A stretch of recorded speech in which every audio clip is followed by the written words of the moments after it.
Good morning. So it is Monday today and I am filming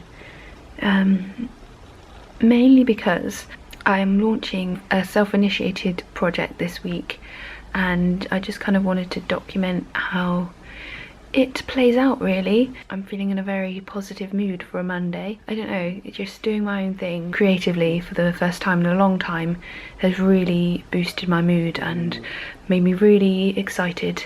So the project is launching tomorrow for International Women's Day. It's a project about Beatrix Potter that I've been working on for about a month, alongside kind of client projects as well. So today I have to go to my printers and I've got to do some photography for my online shop because I'm going to be launching a limited run of some very special prints I've made, and it's also selling some original artwork. You got your stick! So as you can see, Quentin is wearing a little ensemble there. That is actually his post-op attire. He had an operation. He was castrated on Friday, so for 10 days afterwards he's got to wear that kind of bodysuit. It's just basically so he doesn't lick his wounds and get it infected. He's doing very well. I wish that I had vlogged when he'd come out of the vets because I've never seen his eyes look that crazy before. And pugs have really crazy eyes anyway, so he looked like he was like on another planet. He's had a bit of a sleepy weekend, but today he's back to normal. I've just got to be careful he's not jumping up on things too much.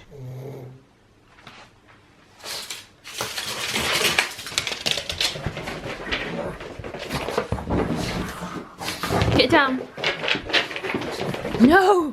Stop jumping up, get down. Oh god, it got crazy. No more. No more! Get down! You're gonna open your stitches! Get down, get down, get down, get down. Ow! Do you want to play with your toy? Do you want to play with your little toy? Good boy. Oh gosh! Get down! Oh god! No! This is stressful. He seems to have gone a bit crazy. So much for not jumping up on things, eh? Really truly seeing if we can deepen that inhalation. Say hello to your joints. Not those kind of joints. So I am heading off now to my printers, and then after that I think I'm going to stop by the art shop because I need to buy a frame for the prints I've just got made so I can photograph them. What else do I need to do? Oh, I just remembered, I need to go to the library. You can see that I've been doing a lot of reading for this project that's coming out today. Well, my tomorrow, your today. Yeah, I read these two massive books. It's time to return these to the library.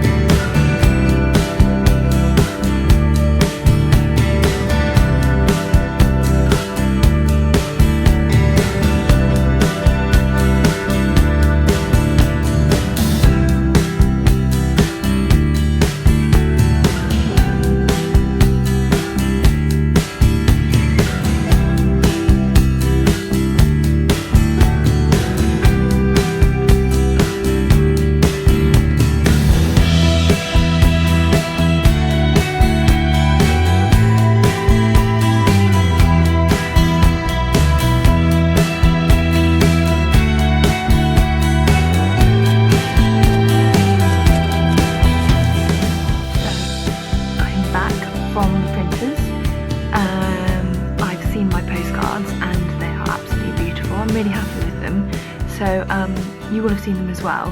They're going to be included with the print that's going to be sold in my shop, and I think I'm also going to chuck a couple in so you'll get more than one design with your print, and on the back is just a little bit of about the project and about Beatrix.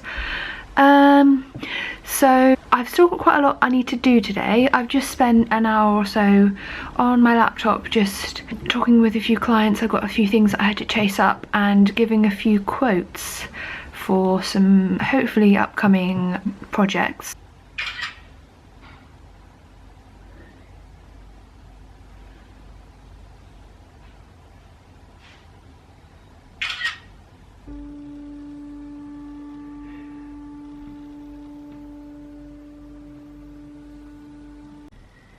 So this is the final print, the final piece that has come out of my month-long project about Beatrix Potter. And I wrote a blog post about the items featured on here and why I chose to focus on her in general, and a bit about her life in case you don't know much about it. But these are a collection of objects that I thought would sum up some aspects of her life that I found particularly interesting. For example, this here is a figurine that is actually on show in her house, and it's of a sheep, and she was a prize-winning sheep breeder. This key is to represent the key to her house, Hilltop Farm.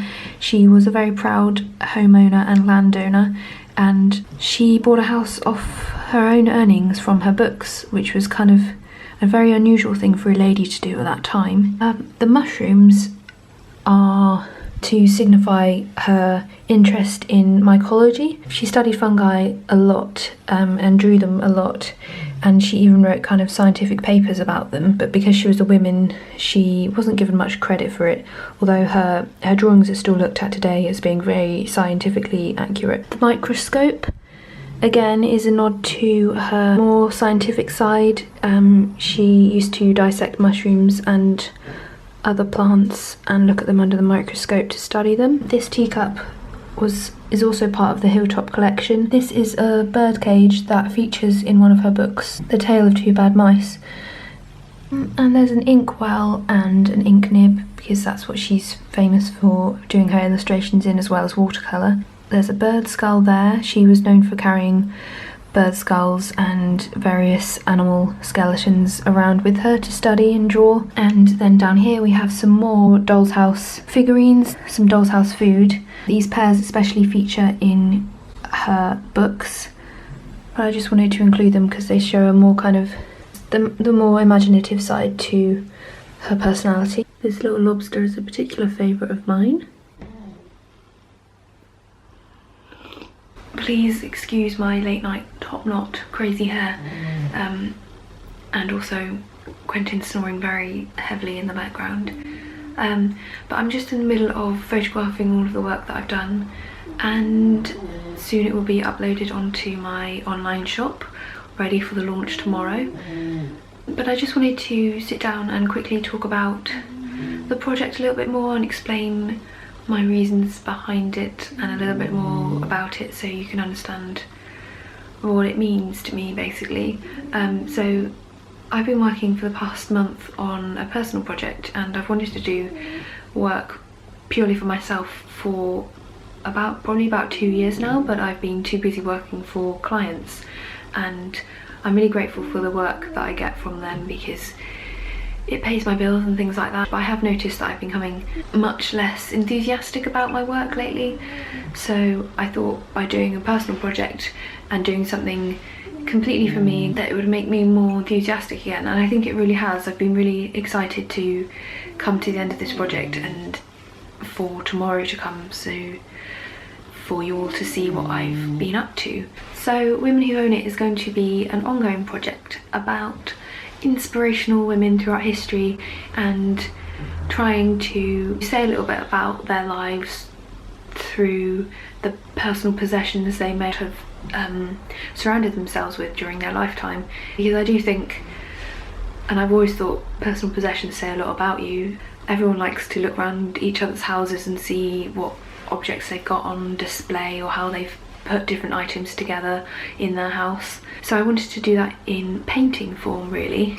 And I had to start with Beatrix because she's one of my biggest inspirations, I think, in my work as an illustrator. Not just because she paints a lot of English wildlife and uses watercolour, but also because of the woman she was, really. I wrote my dissertation about her at uni, and I read a lot about her, a lot of essays and a lot of books about her, and she was very inspirational. She wasn't like other women of the time. She was very strong-willed and knew exactly what she wanted to do with her life and wasn't going to be told otherwise. She had a mother that wanted her to conform to society's expectations. She was determined to pursue what she was really interested in, which was the English countryside, wildlife and writing for children. So I guess I'll explain a little bit more about the print, so if you would like to buy one you can and you know all about it. So this is the print.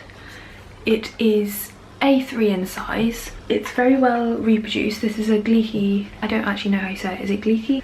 Gleeky. So it's very high quality and it's printed on smooth watercolour paper, and each print will come signed and dated and also numbered. So this is going to be a very limited edition run.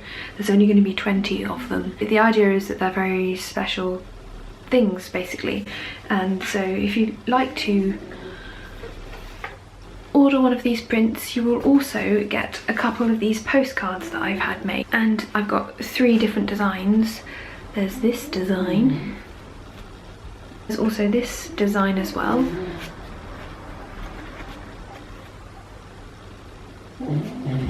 you can hear Quentin, can't you? And then this is the last design, which is probably my favourite just because I love the colours. I love how they printed this, I really love it. And on the back of the postcard is just a little bit about the project and also a little bit about Beatrix down here. So yeah, this is going to be an ongoing project. This is not the end of them. I would like to do more explorations into interesting women's lives throughout history, pioneering women. So if you have any suggestions of women you think have owned it, whether that's in the sense that they're very entrepreneurial or they've overcome a lot of different things in their lives, or they just led amazingly vibrant lives, then please do get in contact with me, or we'll leave it in the comments and I'll take them all into consideration. Yeah, I hope you like the project and think that it's interesting, and even if you don't, that's okay, because I've had a really amazing time working on it and I'm really proud of myself for doing something aside from working for clients. So I'm going to say goodnight here. I hope you have enjoyed the 2 videos that have gone up on my channel today, and I will see you again soon for another vlog.